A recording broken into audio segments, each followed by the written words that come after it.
Is your performing arts organization always stretched thin? Are you constantly racing to meet deadlines? Always wondering how the hell the bills are going to get paid and another performance launched at the same time? You're not broken and you're not alone. You're doing the best you can inside of a system that was truly never built for sustainability. The performing arts were not built for sustainability. At Equity Sings, we work with lots of organizations that are short staffed, under resourced. And these performing arts organizations are often in transition, in crisis, or they're just stuck. And still, these are some of the most passionate, committed teams and leaders I've seen. After 15 years in nonprofit leadership, strategy, and arts management, I can say this with confidence. Clarity, not hustle, is what moves organizations forward. Let's talk about how we've helped some of our teams and clients turn the corner, reduce their overwhelm, grow their impact, and actually build something sustainable. But first, understand that burnout doesn't mean people aren't strong enough. It means the structure isn't holding them. One of the first things we notice when we begin working with organizations is just how much is actually happening behind the scenes. There is an endless amount of juggling. There is reactive decision making, invisible labor. The symptoms? Chronic burnout, team tension, repeating breakdowns. The cause? A system that's unclear, unsupported, and completely tapped out. We support these teams in recognizing the root issues beneath all of this noise, not just to rest, which is needed, but also to rebuild, and to do that from a place of clarity and intention. And that shift alone can take a lot of emotional weight off of the system and the people in the system. If this sounds familiar, like, share, follow, or subscribe, and send this video resource to someone who's carrying a lot.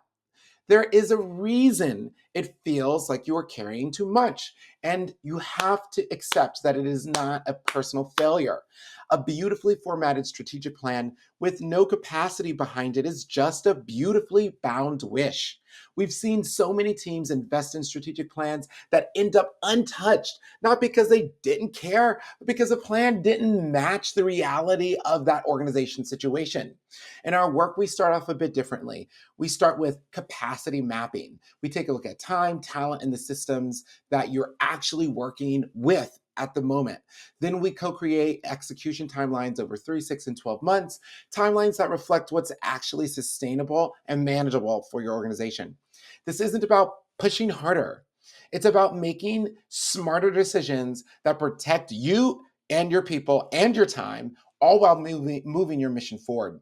We've seen teams reorganize priorities, clarify roles, advance revenue strategies without the drama, without the chaos. If a strategic plan has ever made your team feel more overwhelmed instead of supported, share this resource with them. Let me be clear, there is a better way. Money amplifies systems, but it doesn't fix broken ones. We've worked with clients who finally secured new funding, but still felt stuck, still felt overwhelmed. They are still in crisis response mode. This is because the issue, it isn't always just the money. It's the system holding that money. It's the decision-making bottlenecks, the role confusion, founder transitions that happen without support, board and staff misalignment.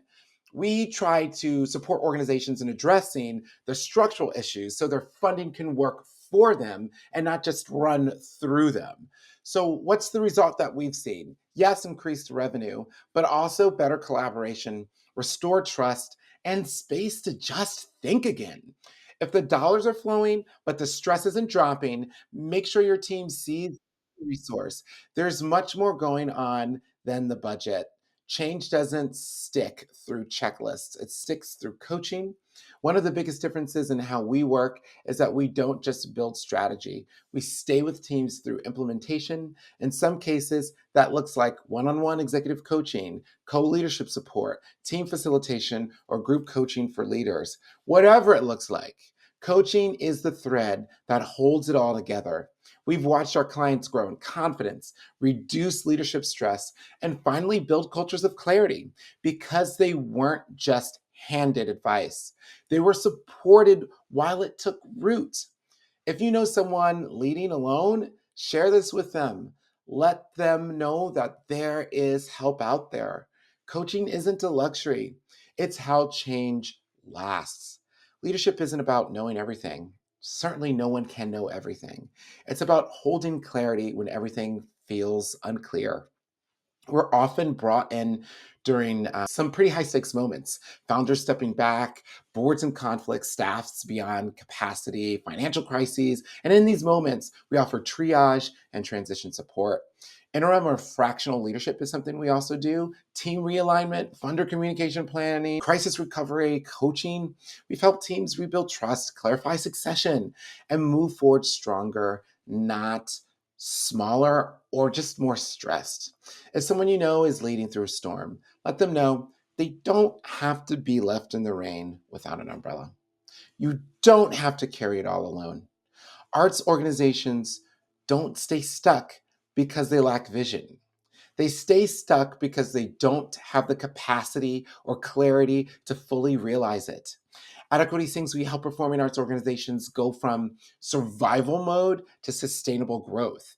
We've helped many clients increase revenue, streamline their operations, reset cultures, and reclaim the clarity they need to lead and to lead with purpose.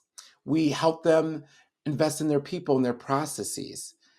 If this has resonated with you, subscribe to our newsletter. You'll find the link to the Equity in Action newsletter in our bio or in the description. And if this video has made you feel seen, feel free to give us a like, a follow, or a share, or even a subscribe, because there's so much that we need to consider. And you have to remember that you don't have to carry it alone.